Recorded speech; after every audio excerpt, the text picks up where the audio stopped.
গতকাল ও আজ শনিবার বায়ু দূষণের তালিকায় বিশ্বের শীর্ষ স্থানে রয়েছে রাজধানী ঢাকা। 281 স্কোর নিয়ে এই শহরের বাতাস আজ খুবই অস্বাস্থ্যকর পর্যায়ে রয়েছে।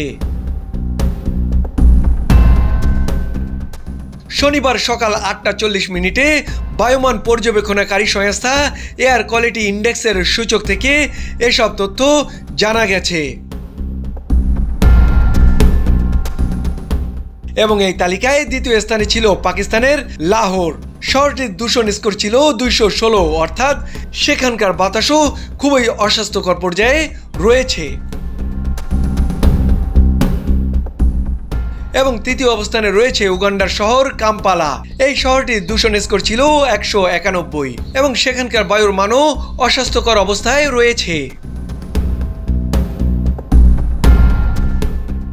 স্কোর 0 থেকে 50-এর মধ্যে থাকলে মান ভালো বলে বিবেচিত হয়। 51 থেকে 100 হলে মাঝারি বা সহনীয় ধরা হয়।